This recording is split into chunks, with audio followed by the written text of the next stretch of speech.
Assalamualaikum warahmatullahi wabarakatuh. Selamat datang di channel Bayangan Tengah Malam. Teman-teman, sebelum kita lanjut ke ceritanya, jangan lupa dukung channel ini dengan cara like, komen, dan share video ini ya. Dan pastinya, subscribe channel ini karena akan ada video baru setiap harinya yang siap menemani malam kalian. Lampu pusat perbelanjaan di jantung kota Semarang memantul di lantai marmer yang licin. Musik promosi terdengar samar dari pengeras suara. Nadira berdiri di depan etalase kosmetik, mengenakan gaun hitam sederhana dengan name tag kecil di dada. Rambutnya tergerai rapi, kulitnya pucat bersih, dan tatapannya lembut seperti menyimpan rahasia. Sudah 3 bulan terakhir penjualannya selalu tertinggi. Setiap lelaki yang berhenti di hadapannya mendadak sulit berpaling. Mereka membeli tanpa banyak tanya, bahkan sering kembali hanya untuk melihatnya tersenyum. "Bahkan, yang kemarin saya beli masih ada?" tanya seorang pria paruh baya dengan suara bergetar. Nadira mengangguk pelan. "Masih, Pak. Mau saya siapkan?" Pria itu mengangguk cepat seolah takut kehilangan momen. Tangannya gemetar saat menerima kantong belanja. Di sela keramaian, ponsel Nadira bergetar. Nama yang muncul membuatnya menahan nafas.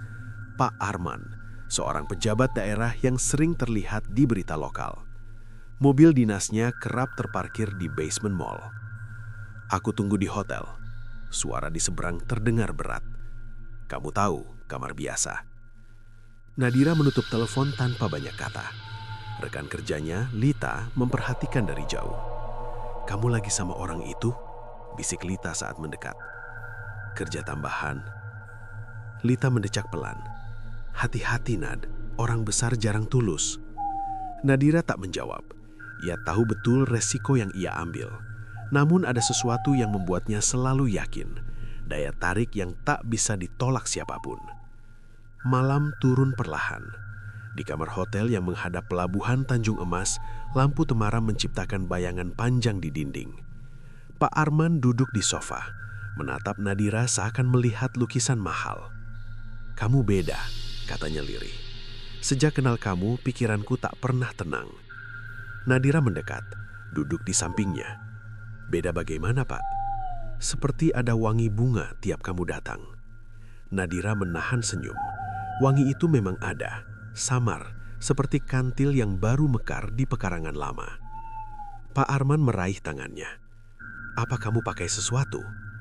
"Tidak," jawabnya lembut. "Saya cuma pakai parfum biasa."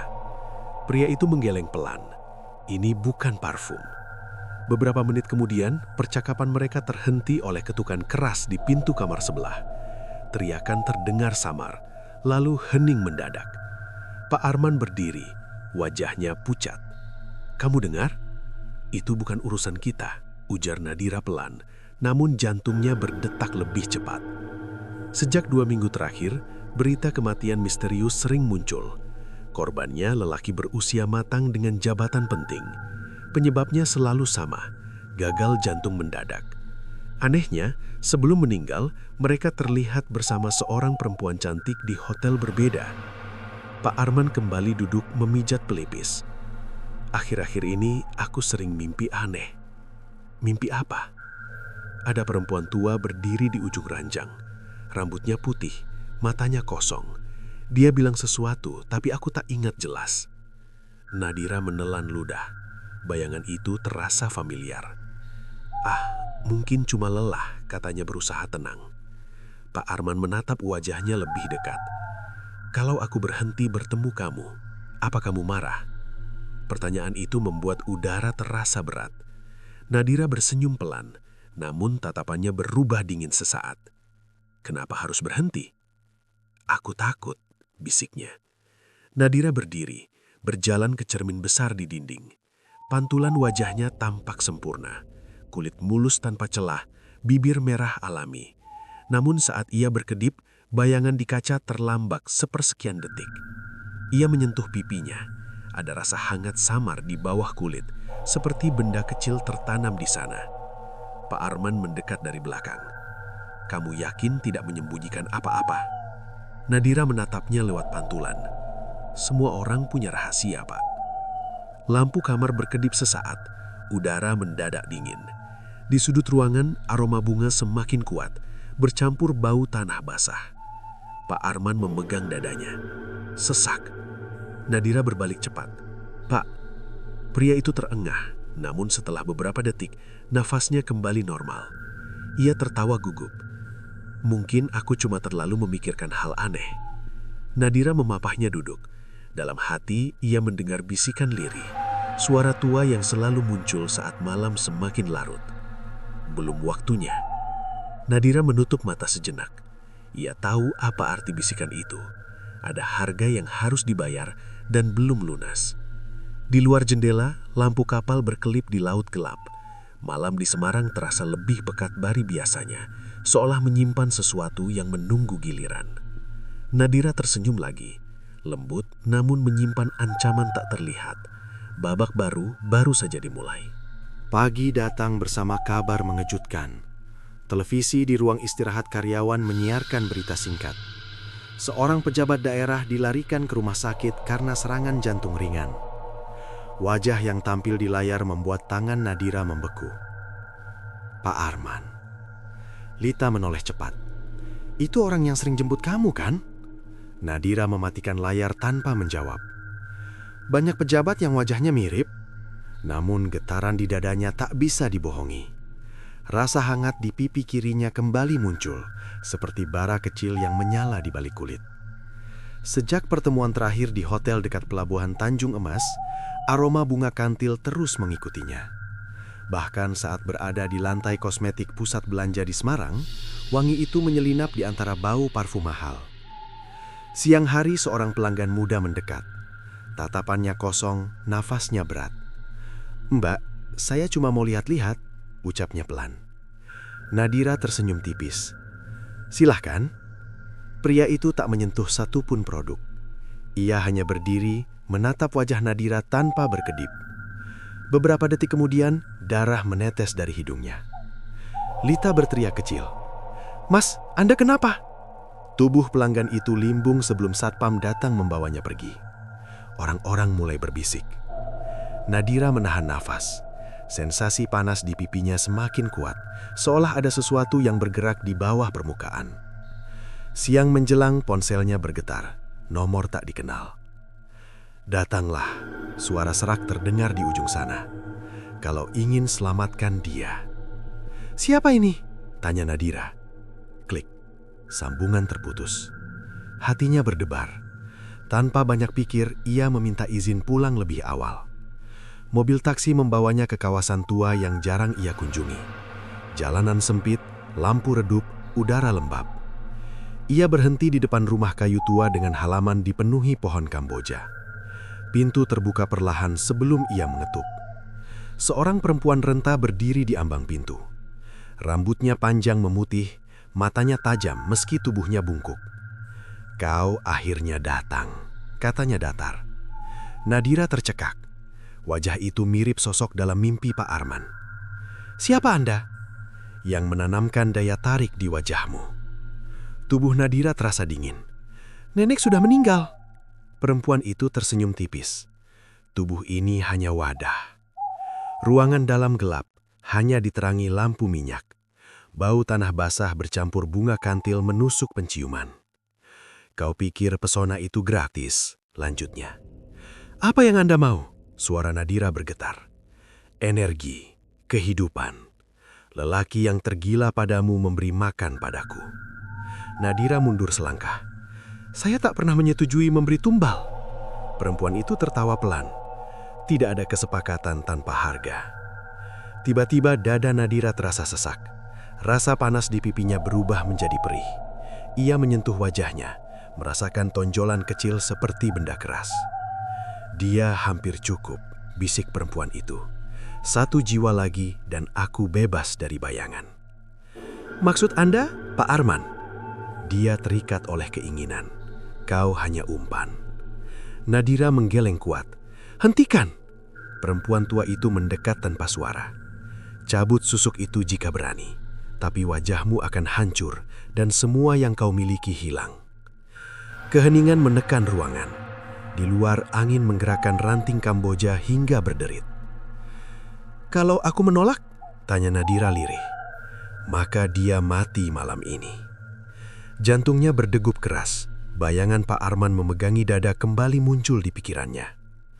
Perempuan itu mengangkat tangan keriputnya menunjuk ke arah cermin retak di dinding. "Lihat dirimu." Nadira melangkah mendekat. Pantulannya tampak berbeda.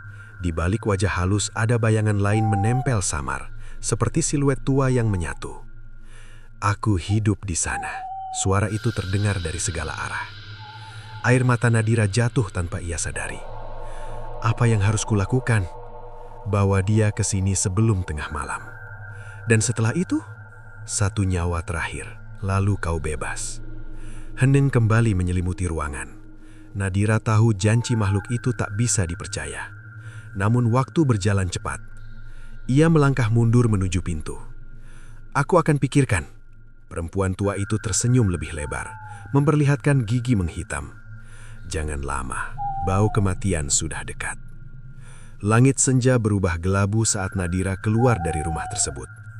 Angin membawa wangi kantil semakin kuat, membuat kepalanya pusing. Ponselnya bergetar lagi, pesan singkat dari Pak Arman. "Aku ingin bertemu malam ini. Ada hal penting." Nadira menatap layar dengan tangan gemetar. Di antara rasa takut dan ambisi, ia sadar satu hal. Apapun keputusan yang diambil, seseorang tidak akan melihat fajar. Langit menggelap lebih cepat dari biasanya. Awan tebal menutup bulan, membuat suasana kota terasa berat. Nadira berdiri di tepi jalan depan apartemennya, menatap layar ponsel yang masih menyala. Pesan dari Pak Arman belum ia balas. Rasa panas di pipi kirinya semakin menyiksa, seperti ada jarum kecil bergerak perlahan di bawah daging. Setiap kali ia menarik nafas, aroma kantil menguar lebih kuat. Ponsel kembali bergetar. "Aku di mobil, turun sekarang." Nadira memejamkan mata sesaat, lalu melangkah keluar.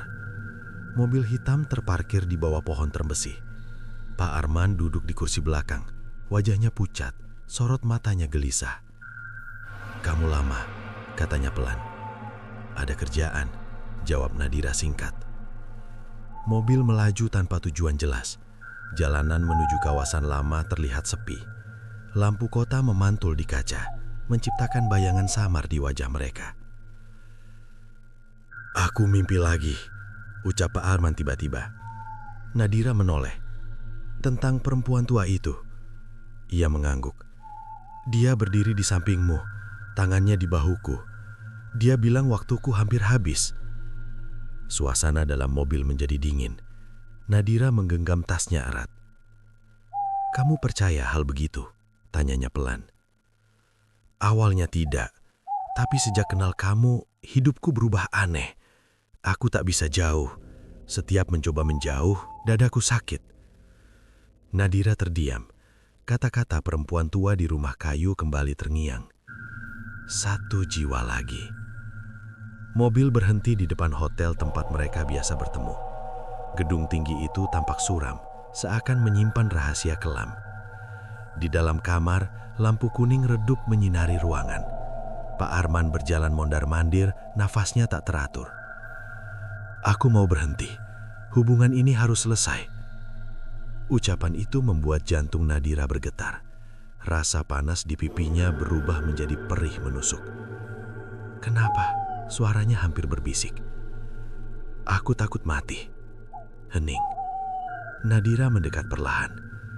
"Kalau saya bilang semua ini bukan kebetulan." Pak Arman menatapnya tajam. "Maksudmu?" Sebelum Nadira menjawab, lampu kamar berkedip. Angin dingin menyapu tirai meski jendela tertutup rapat. Aroma bunga memenuhi ruangan hingga terasa menyesakan. Pak Arman memegang dada. Sesak lagi. Nadira melihat bayangan di dinding bergerak sendiri. Siluet perempuan tua muncul samar di belakangnya. "Sekarang," bisikan itu terdengar jelas di telinganya. "Tidak," gumam Nadira lirih. "Apa yang kamu bilang?" tanya Pak Arman panik. Nadira menatapnya dengan mata berkaca. "Kalau aku minta maaf sekarang, apa kamu akan percaya?" Belum sempat mendapat jawaban.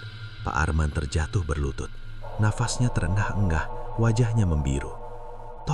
Tolong. Tangan Nadira gemetar. Ia bisa membiarkan semuanya selesai malam ini. Setelah itu, janji kebebasan menunggunya. Namun sesuatu dalam dirinya menolak. Ia teringat senyum polos pria itu pertama kali bertemu. Bukan tatapan penuh nafsu, melainkan kekaguman sederhana. "Pergi dari sini!" teriak Nadira ke arah bayangan. Siluet itu semakin jelas. Wajah renta dengan mata kosong menatapnya tanpa berkedip. "Dia milikku," suara serak menggema. Nadira memegang pipinya kuat-kuat. Rasa panas memuncak seperti kulit hendak robek. Air matanya jatuh. "Aku tidak mau lagi!" teriaknya. Pak Arman terbaring lemah di lantai. Nafasnya semakin pelan. Dengan keberanian terakhir, Nadira meraih cermin kecil di meja rias. Ia memandang wajahnya sendiri. Di bawah kulit pipi kiri tampak kilatan kecil, seperti serpihan logam tipis. Tanpa ragu, ia mengambil penjepit alis dari tasnya. "Apa yang kamu lakukan?" Suara Pak Arman hampir tak terdengar. Nadira menarik nafas panjang. Mengakhiri semuanya. Ia menusukkan ujung penjepit ke titik paling panas di wajahnya.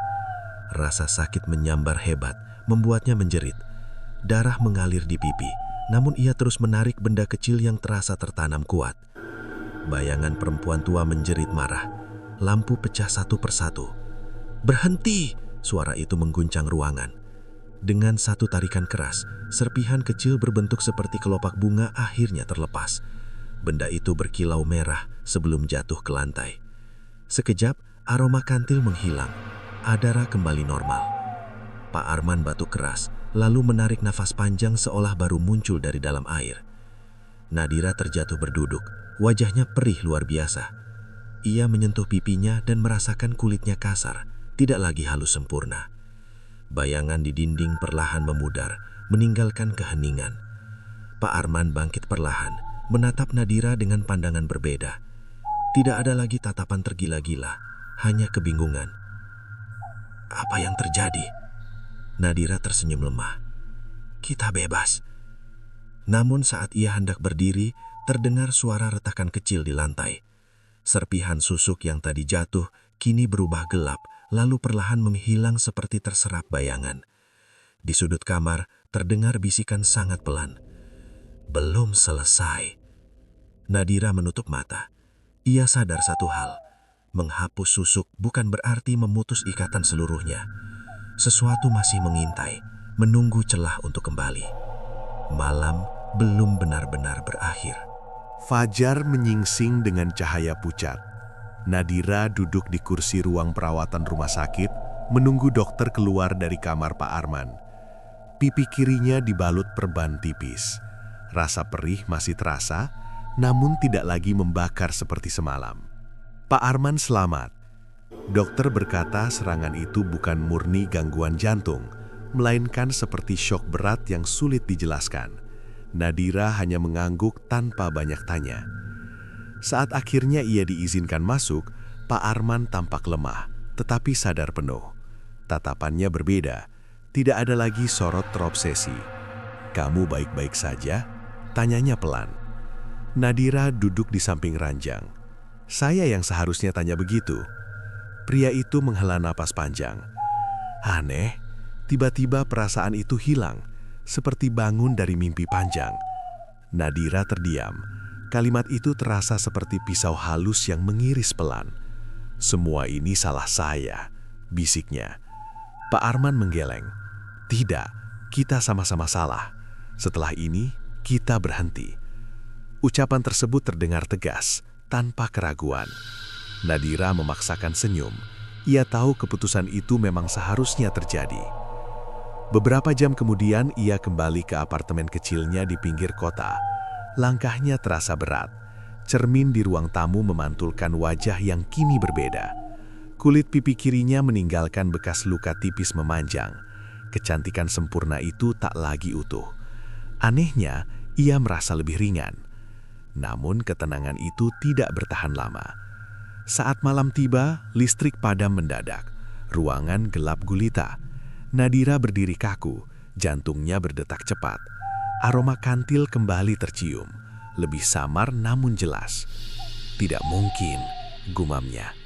Dari arah dapur terdengar suara gesekan pelan, seperti kuku menggores lantai. Nadira.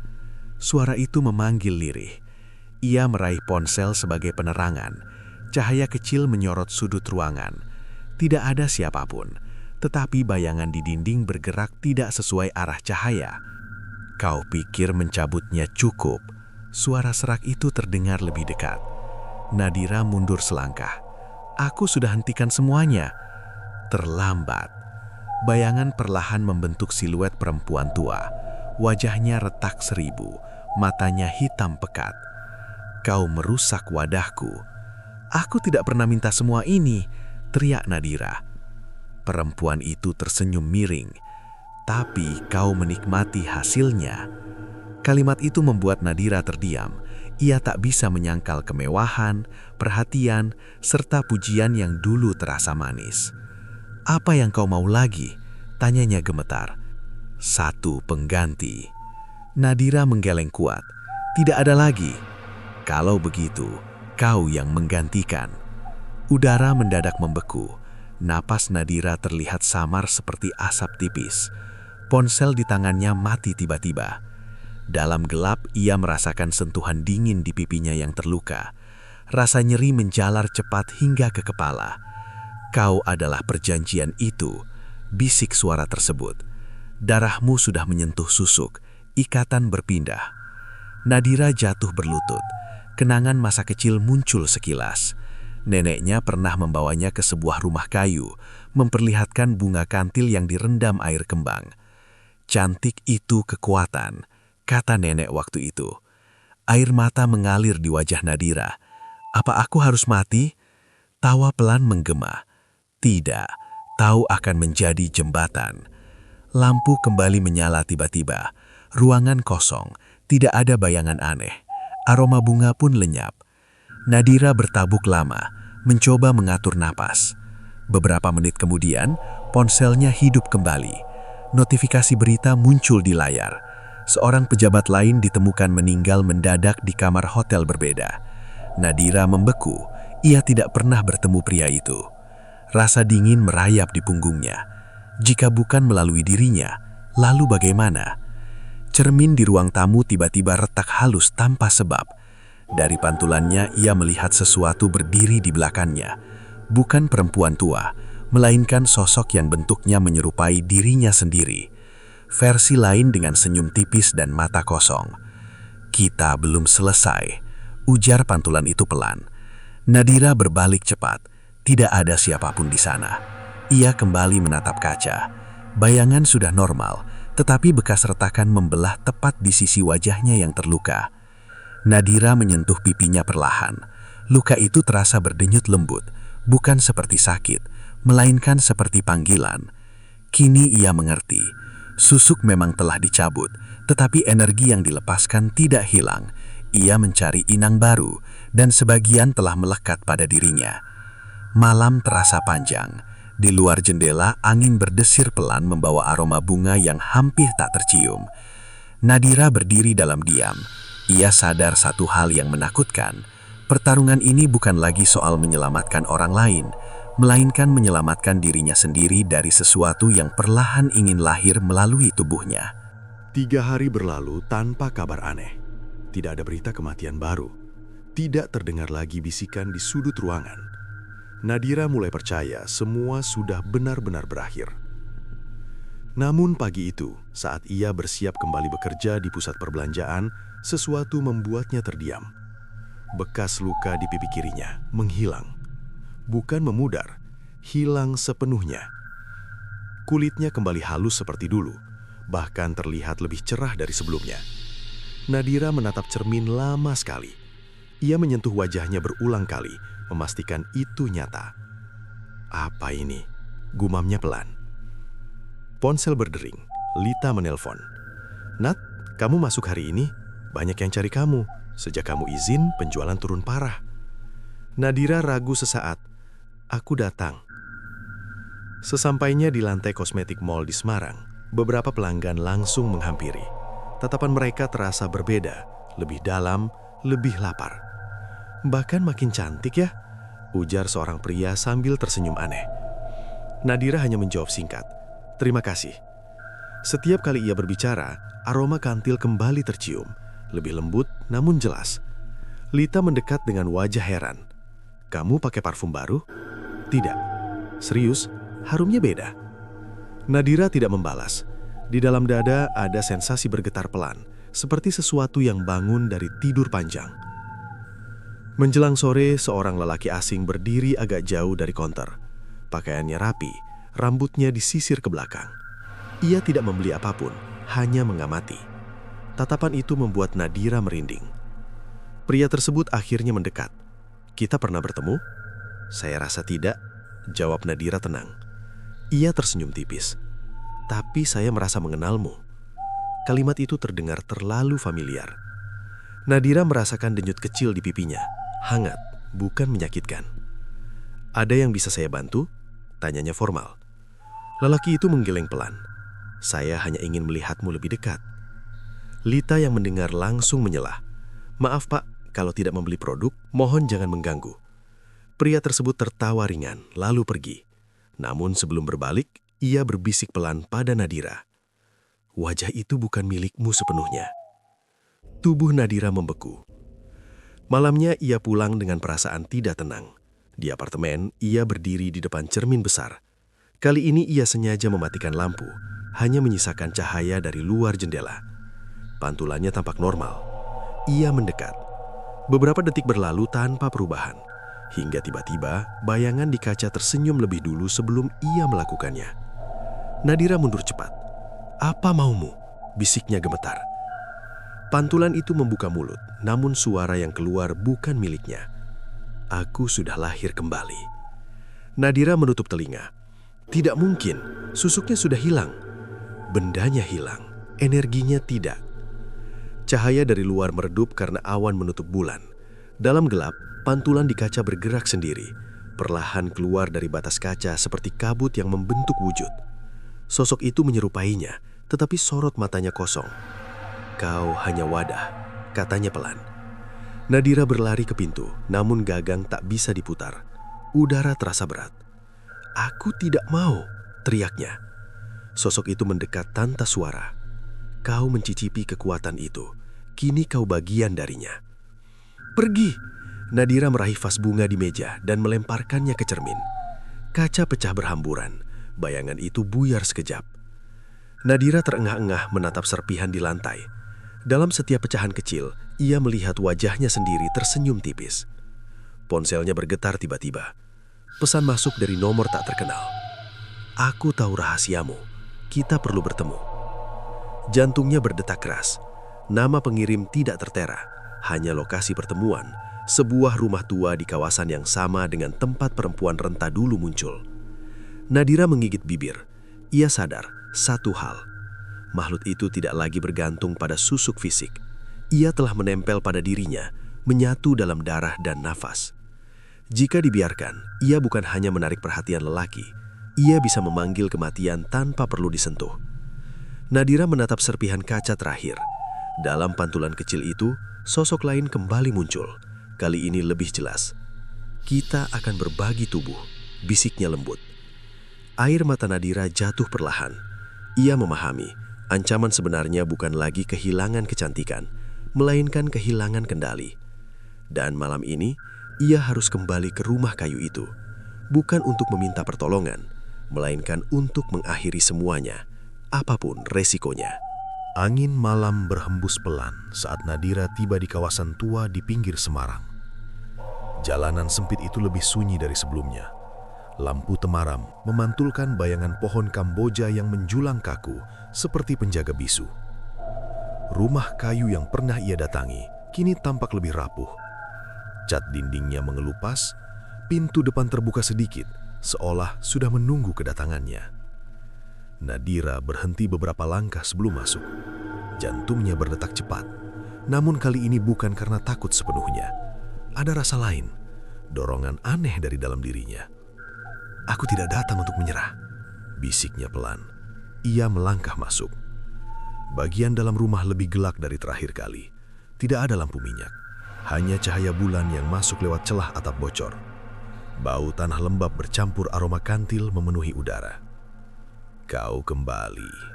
Suara serak terdengar dari sudut ruangan. Sosok perempuan tua muncul perlahan dari balik tirai lusuh.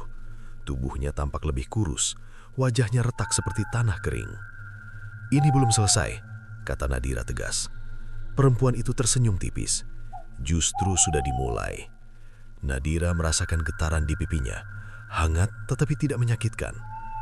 "Kau pindahkan ikatan itu padaku," ucap Nadira. "Bukan aku, kau sendiri yang membuka jalan saat mencabutnya. Aku ingin memutusnya." Perempuan itu tertawa kecil. Tidak ada yang benar-benar terputus. Energi selalu mencari tempat. Nadira menggenggam tangan. "Kalau aku mati, semuanya berakhir?" "Tidak. Ia akan mencari wajah lain." Jawaban itu membuat Nadira terdiam. Di tengah ruangan terdapat meja kayu dengan mangkuk tanah liat berisi air keruh. Di dalamnya mengapung bunga kantil yang sudah layu.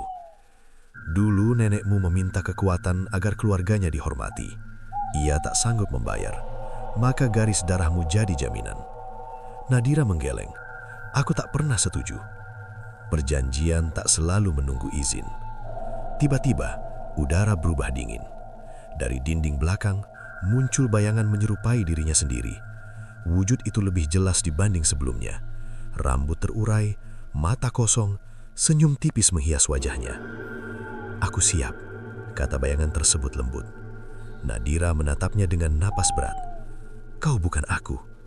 Aku adalah keinginanmu." Kalimat itu menancap dalam. Nadira teringat masa sulit saat hidup serba kekurangan, rasa iri melihat orang lain dipuja. Ia pernah berdoa agar dipandang, diinginkan, dihargai. Tanpa sadar, doa itu menjadi pintu. "Aku bisa memberimu lebih," bisik bayangan tersebut. "Kekuasaan, pengaguman, semua akan tunduk." "Dengan mengorbankan orang lain?" bertanya Nadira lirih. Bayangan itu tersenyum lebih lebar. "Mereka datang sendiri." Perempuan itu mengangkat tangannya. "Waktu hampir habis. Pilih." Nadira menatap mangkuk di meja. Air keruh di dalamnya mulai beriak sendiri. Di permukaannya, terlihat bayangan wajah-wajah lelaki yang pernah mendekatinya. Tatapan kosong, nafas terhenti. "Apa yang harus kulakukan?" tanya Nadira pelan. Perempuan itu menunjuk mangkuk itu.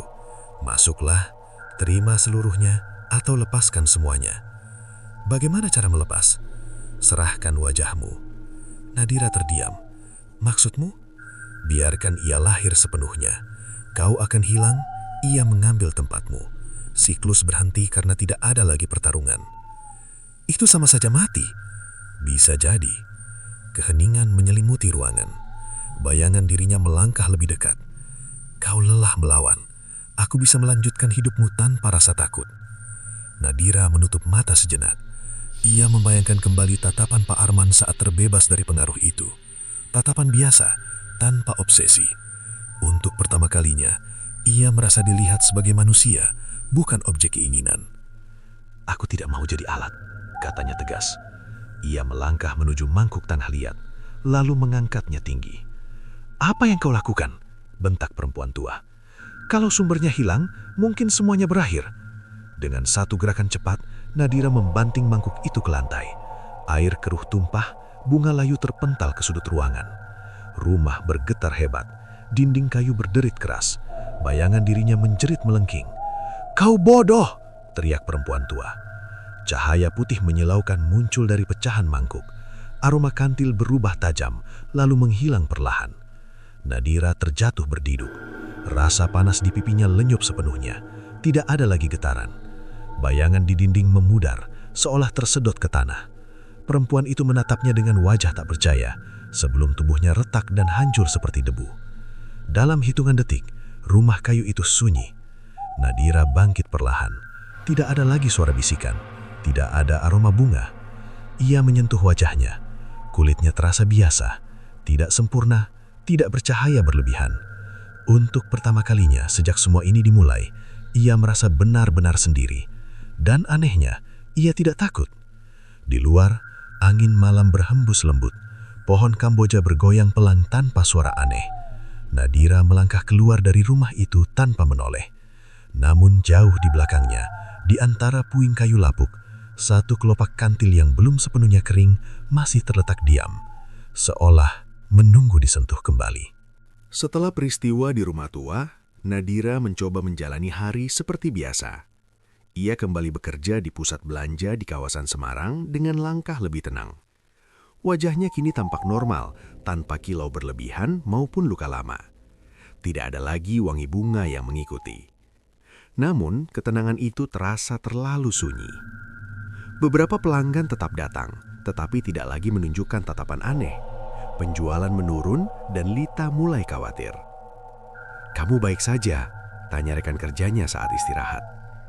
"Ya, hanya butuh waktu," jawab Nadira. "Sejak kejadian itu, kamu berubah, lebih diam." Nadira tersenyum kecil. "Mungkin aku baru belajar hidup tanpa kelebihan?" Malam hari ia pulang lebih awal. Apartemen kecil terasa sepi. Ia duduk di lantai ruang tamu, menatap bayangan di dinding yang bergerak karena cahaya kendaraan dari luar. Tiba-tiba, lampu berkedip singkat. Nadira menoleh cepat. Tidak ada gangguan listrik sebelumnya. Ia berdiri perlahan. "Aku sudah selesai," ucapnya pada ruangan kosong. Tidak ada jawaban. Ia membuka jendela untuk menghirup udara segar. Angin masuk membawa aroma lembab khas musim hujan. Untuk sesaat semuanya terasa normal. Namun ketika ia menutup kembali kaca tersebut, pantulan dirinya di permukaan gelap terlihat berbeda. Senyum tipis muncul tanpa ia gerakan. Nadira membeku. "Tidak lagi," bisiknya. Pantulan itu bergerak lebih lambat, seperti mengikuti ritme sendiri. Mata di dalam cermin tampak lebih dalam, seakan menyimpan ruang kosong. "Aku tidak hilang." Suara lembut terdengar, bukan dari luar, melainkan dari dalam kepalanya. Nadira memegang pelipis. "Kau tidak ada. Aku bagian dari keputusanmu." Ia teringat saat menghancurkan mangkuk tanah liat di rumah kayu. Ia yakin telah memutus aliran kekuatan. Tapi sekarang ia mulai ragu. Jika sumber sudah hancur, mengapa masih ada bisikan halus di pikirannya? Ponsel bergetar di meja. Pesan masuk dari nomor tak dikenal. "Terima kasih sudah membebaskan kami." Nadira menegang. Pesan berikutnya muncul. "Sekarang giliranmu." Ia membaca ulang kalimat itu beberapa kali. "Tolong berhenti," katanya pelan, meski tidak tahu kepada siapa berbicara. Tiba-tiba listrik padam total. Kegelapan menyelimuti ruangan. Nadira mengambil senter kecil dari laci. Cahaya putih menyinari sudut demi sudut. Tidak ada siapapun. Namun suara nafas terdengar. Ia berhenti bergerak. "Nadira." Suara itu bukan keras, hanya berbisik dekat telinga. "Siapa?" tanyanya dengan suara bergetar. "Aku." Lampu kembali menyala seketika. Ruangan tampak kosong. Di depan cermin, ia melihat bayangan berdiri lebih dekat dari seharusnya. Sosok itu tidak lagi keluar dari kaca, melainkan berdiri tepat di belakangnya. Nadira menoleh cepat. Tidak ada siapapun. Ia kembali memandang pantungan. Kini hanya dirinya sendiri yang terlihat. Namun pada bagian leher terdapat garis samar seperti benang tipis, hampir tak terlihat. Ia menyentuh area itu perlahan. Tidak ada rasa sakit. Tapi ada sensasi halus seperti denyut jauh di dalam. "Apa yang kau inginkan?" tanyanya. Suara di dalam kepalanya menjawab dengan tenang. "Kelanjutan. Aku tidak akan mengulang semuanya. Tidak perlu ritual baru, cukup izinkan." Nadira duduk di sofa, mencoba menenangkan diri. Ia sadar bahwa makhluk itu mungkin tidak lagi bergantung pada benda fisik. Setelah energi dilepaskan, ia bisa saja menyatu dengan pikiran, menunggu kelemahan. Keesokan harinya, saat berjalan melewati jalan dekat pusat kota, beberapa orang menoleh sekilas ke arahnya. Bukan tatapan tergila-gila, melainkan rasa ingin tahu. Seorang pria asing mendekat.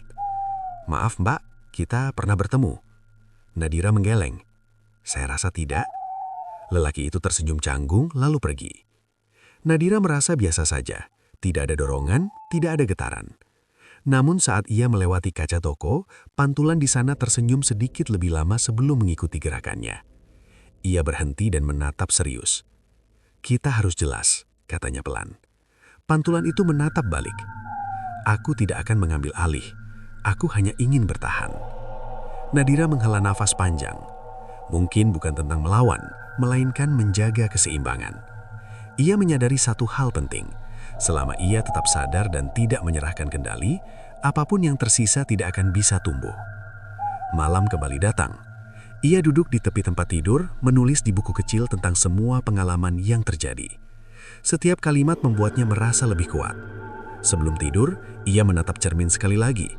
Pantulan itu kini normal, tidak ada senyum tambahan. Ia tersenyum kecil pada dirinya sendiri. Kita hidup bersama, tapi aku yang memimpin, bisiknya. Ruangan sunyi. Untuk pertama kalinya dalam waktu lama, Nadira tidur tanpa mimpi buruk. Namun, jauh di dalam, di ruang yang tak terlihat, sesuatu masih berdenyut pelan, menunggu saat lengah berikutnya. Beberapa minggu berjalan tanpa kejadian aneh. Nadira kembali menjalani rutinitas sederhana di pusat perbelanjaan kota Semarang. Hubungannya dengan rekan kerja membaik dan suasana sekitar terasa lebih ringan. Ia mulai percaya bahwa semua rangkaian kelam benar-benar telah berakhir. Namun suatu sore, kabar mengejutkan muncul di layar televisi ruang istirahat. Seorang pria berpengaruh ditemukan meninggal secara mendadak di kamar hotel kawasan pusat bisnis. Polisi masih menyelidiki penyebabnya. Nama korban tidak dikenal Nadira. Ia tidak pernah bertemu. Tetapi di bagian akhir berita, disebutkan bahwa korban sempat terlihat bersama seorang perempuan berpenampilan menarik beberapa hari sebelumnya. Nadira mematung. Lita memandangnya penuh tanya. "Kamu kenal orang itu?" "Tidak," jawab Nadira cepat. Meski demikian, rasa tidak nyaman kembali muncul. Bukan panas seperti dulu, melainkan getaran samar di dada. Malamnya, ia memeriksa cermin di apartemen. Pantulan tampak biasa, tidak ada senyum tambahan, tidak ada gerakan aneh. Ia menghela napas lega. Saat hendak tidur, ponsel berbunyi. Nomor tak dikenal mengirim pesan singkat. "Kami masih mencarimu." Nadira membaca ulang kalimat tersebut. "Siapa kalian?" gumamnya. Balasan datang hampir seketika. "Yang tertinggal." Jantungnya berdetak lebih cepat. Ia mencoba menelepon balik, namun nomor itu tidak aktif. Keesokan hari, ia memutuskan menemui seorang ahli spiritual di daerah pinggiran kota. Rumahnya sederhana, dikelilingi tanaman hijau dan dupa yang menyala pelan. Pria paruh baya itu menyambut dengan ramah.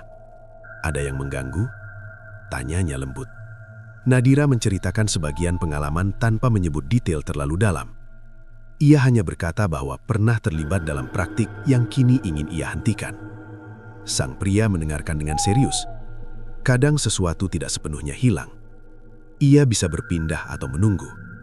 "Apa saya masih dalam bahaya?" tanya Nadira. Ia mengangguk perlahan. Selama masih ada keterikatan emosional, celah tetap terbuka. Nadira terdiam. Malam itu, setelah kembali ke apartemen, ia berdiri lama di depan kaca. Ia ingin memastikan tidak ada tanda aneh. Pantulan terlihat normal. Tetapi kali ini bukan senyum yang muncul, melainkan bayangan samar di belakang dirinya. Ia tidak menoleh. Sebaliknya, ia bertanya pelan, "Apa kau masih di sini?" Hening. Kemudian suara lembut terdengar, bukan dari luar tetapi dari dalam pikiran. "Aku tidak pergi, aku hanya berubah." Nadira menutup mata. "Apa yang kau inginkan sekarang?" "Keberlanjutan. Kau tidak akan mengambil tubuhku. Aku tidak perlu, cukup pengaruh." Nadira membuka mata kembali. Pantulan sudah biasa. Ia memutuskan melakukan sesuatu yang berbeda. Ia mulai menjalani hari dengan niat jelas. Tidak lagi mencari perhatian, tidak memancing pujian, tidak menggunakan daya tarik sebagai alat. Ia berbicara lebih jujur, tersenyum secukupnya, dan menjaga batas dengan orang lain. Beberapa hari kemudian, ia kembali melihat berita tentang kematian lain di hotel berbeda di kota yang sama. Kali ini, korban tidak memiliki hubungan apapun dengannya. Namun di akhir laporan, disebutkan bahwa semua kejadian memiliki pola serupa. Korban merasa terobsesi pada seseorang yang baru ditemui sebelum meninggal. Nadira merinding. Apakah ini berarti makhluk itu telah menyebar keluar dirinya? Ia duduk termenung. Jika energi telah terlepas dari wadah awal, mungkin ia kini bergerak bebas mencari celah pada siapapun yang memiliki keinginan berlebihan. Nadira memutuskan mengunjungi kembali rumah kayu yang dulu hancur. Tempat itu kini kosong, puing sudah dibersihkan oleh warga sekitar. Di tanah bekas bangunan, ia melihat satu kelopak bunga kantil tumbuh sendiri di sela rumput liar. Ia berlutut, menatapnya lama. "Kenapa masih ada?" bisiknya. Angin berhembus pelan. Dalam hati, ia merasa jawaban sederhana. Selama manusia memiliki ambisi tanpa batas, sesuatu seperti itu akan selalu menemukan ruang. Nadira berdiri perlahan. Ia tidak lagi merasa menjadi pusat masalah. Ia hanya bagian kecil dari cerita panjang tentang keinginan dan konsekuensi. Saat pulang, ia tersenyum pada dirinya sendiri di kaca mobil. Pantulan tersenyum balik, penuhnya mengikuti gerakannya. Tidak ada lagi perbedaan. Namun, jauh dalam kesadaran, ia tetap waspada. Karena ia tahu, kegelapan tidak selalu hilang. Kadang hanya berpindah tempat, menunggu waktu yang tepat untuk kembali bersinar. Hujan turun deras membasahi jalanan kota Semarang. Suara air yang jatuh ke atap apartemen terdengar berirama, seperti ketukan perlahan. Nadira duduk di ruang tengah sambil menatap televisi, namun pikirannya kosong. Sudah lama tidak ada kejadian aneh, tidak ada bisikan, tidak ada bayangan bergerak sendiri. Hidup terasa kembali normal. Tiba-tiba ponsel berdering. Nama yang muncul membuat dadanya menegang. Pak Arman. Ia ragu sejenak sebelum menjawab. "Halo?" Suara di seberang terdengar tenang. "Kita perlu bicara." Nadira mengerutkan kening. "Tentang apa?" "Datanglah ke kafe dekat taman kota, sekarang." Panggilan terputus sebelum ia sempat bertanya lebih lanjut. Dengan perasaan campur aduk, ia memutuskan pergi. Di luar, udara lembab dan lampu jalan memantulkan cahaya di genangan air. Kafe yang dimaksud tidak terlalu jauh. Saat masuk, ia melihat Pak Arman duduk sendirian di sudut ruangan. Wajahnya lebih segar dibanding terakhir kali mereka bertemu. "Kamu terlihat sehat," ucap Nadira pelan. Ia tersenyum. "Sejak malam itu, tidak ada lagi gangguan. Aku merasa bebas." Nadira duduk di hadapannya. "Saya juga." Namun sebelum percakapan berlanjut, seorang wanita muda mendekati meja mereka. Ia memperkenalkan diri sebagai penyelidik yang menangani kasus kematian mendadak beberapa waktu terakhir. "Kami menemukan pola," katanya serius. "Semua korban terakhir terlihat dekat dengan seseorang yang memiliki daya tarik berlebihan untuk mempengaruhi lingkungan sekitar." Tanya petugas itu sambil menatapnya tajam.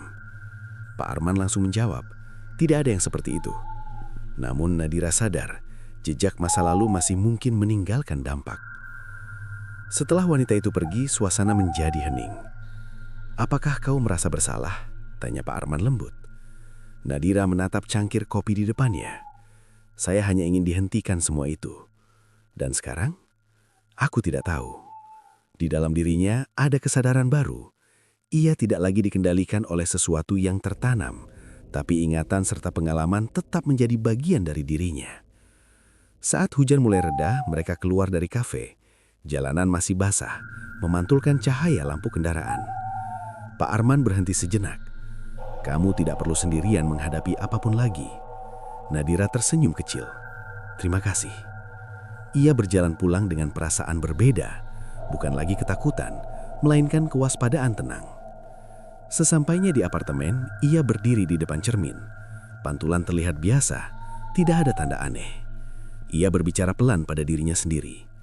"Aku tidak akan mengulang kesalahan." Ruangan sunyi. Tiba-tiba di luar jendela, kelopak bunga kecil terbawa angin dan menempel di kaca. Bentuknya mirip kantil, tapi hanya tumbuhan biasa. Nadira menatapnya lama. Tidak ada suara, tidak ada getaran. Ia menghela napas dalam-dalam. Mungkin semua yang terjadi bukan hanya tentang kekuatan gaib, tetapi tentang keinginan manusia yang terlalu besar.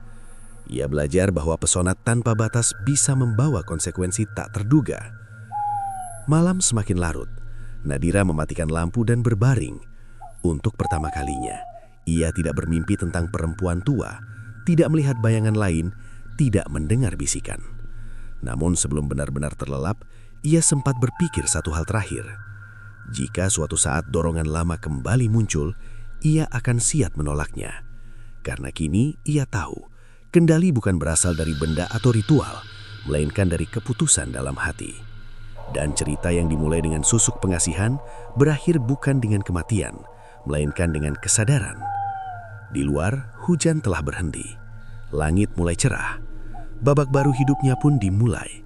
Tanpa bayangan, tanpa ikatan, hanya langkah sederhana menuju masa depan yang lebih tenang.